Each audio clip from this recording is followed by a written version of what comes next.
A few important points. So we define toddlers as the age group from 1 to 3 years of age, and obviously we also go through a terrible twos phase. That's the most common concern of parents as to how to handle a child who is going through this tantrum phase.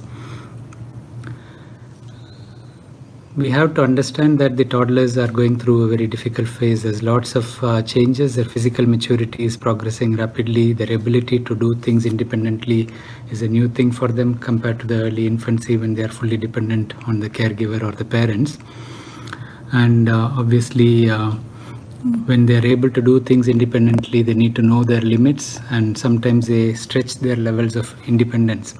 So this is one of the commonest reasons why tantrums happen, because they are not sure what level of independence they have. So they always try to stretch their limit and they try to proceed with testing the parents. The other important point that I would like to discuss about toddlers is the diet, and obviously what to give them, what not to give them, how to reduce the risk of picky eating, and how to focus on their learning. So is it important to focus on learning at 1 to 3 years of age, or should we relax and let them learn as they can? Sibling rivalry to some extent when you get a new baby, when you already have a little baby who is 2 to 3 years old, for example, and what vaccination we normally do at this age group, and in terms of concerns of autism and behavioral problems at this age as well. So I intend to discuss all this over the next half an hour or so, and as I mentioned in the message, I will try to break it down into smaller videos which I will be sharing on the channel as well. So first we will look at tantrums. You can review my video on discipline as well, and it's very important that we have a clear approach as to how to deal with the tantrums in the toddlers. One of the main reasons tantrums happen is because the child is not clear what to do in certain situations. It may happen when they are tired, when they have missed their nap and they are forced to go with the parent shopping, for example. It's not uncommon for us to see children having tantrums rolling in the floor in the shopping mall. So they are bored basically, and boredom happens because we don't teach them how to channel their energy, how to engage them.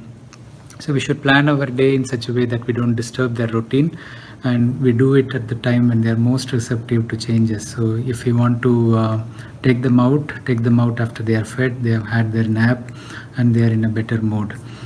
When it comes to discipline, the rules are the same irrespective of the age, but your approach will be different according to how the child is responding.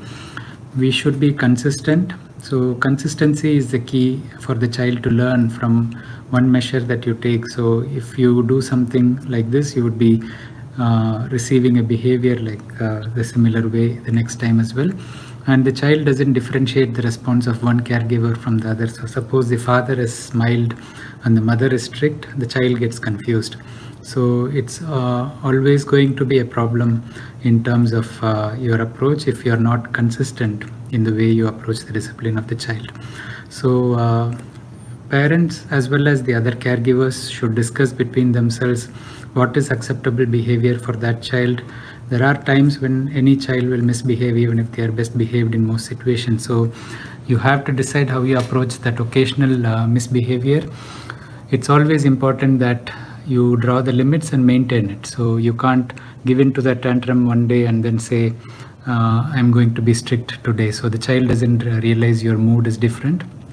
I've seen parents driving their child around within a compound, standing on their seat or sitting on their lap, but the same child may not realize when you're going on the road that the father is going to get fined by the police. So the rules are enforced the same way for the child. They don't differentiate the situation, and then this type of analysis doesn't come to them till they are 7 or 8 years old.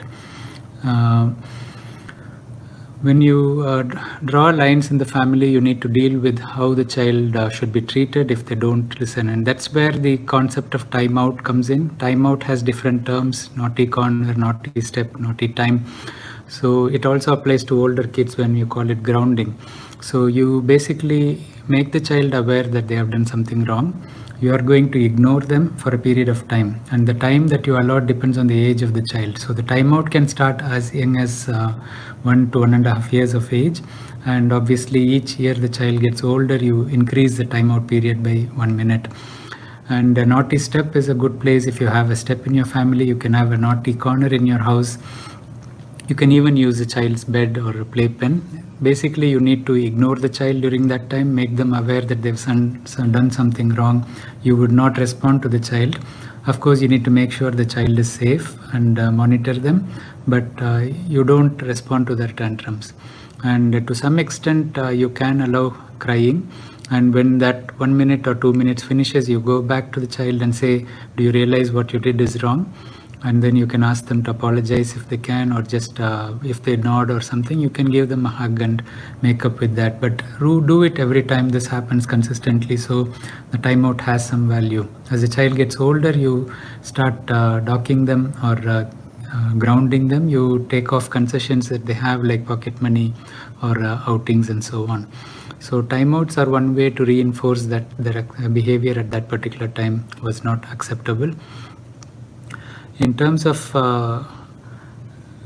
interaction with other siblings, you have to be consistent with the approach between the siblings as well. So if you have a different response to a sibling, don't compare the siblings' performances. Each child is different. Suppose the child feels that you're treating them different from other siblings, they may throw more tantrums.